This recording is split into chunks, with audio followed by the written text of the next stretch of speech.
Hey, we're really grateful for the veterans that have brought the freedoms that we have in our nation. And Greg, I always think that it's very appropriate that Veterans Day is so close to Thanksgiving Day, because if you struggle for anything to give thanks for on Thanksgiving Day, you can thank a veteran, lots of veterans, for the freedoms that we have in this nation, for the benefits that we have. And I want to make sure that we always salute those guys and gals. We've had people in the military in our family and our wider friend group, and it continues to wow me that they chose that route. Yes. It's selfless.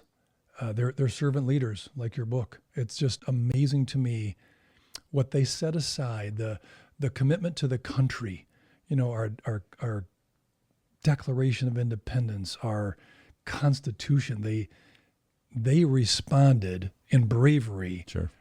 And potentially in the older generations without much lucrativity. Like there was just nothing there. They just served. Yep. And I just think that's amazing. Yeah. And I know a lot of you guys that have served, you kind of get a little bit bashful and want to downplay a little bit, but listen to our hearts when we tell you that you really are heroes. Whether you went somewhere and served overseas or whether you were right here on American soil the whole time, you are heroes because of what you laid down and what you gave up for our freedoms. And so we want to honor you in that way. There's so many stories, if you read about military experiences where the family had expenses. They were inconvenienced. Yep.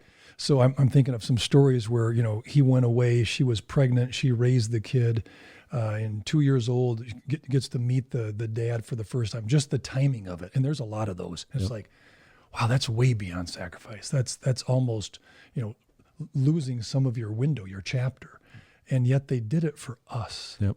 It's almost hard to put words together on what they did, what they gave up for us to have something special like we do. Sure. And let me just challenge people that you're not a veteran. Just like we've kind of talked about with Thanksgiving Day, Thanksgiving Day is not the only day to give thanks. Right.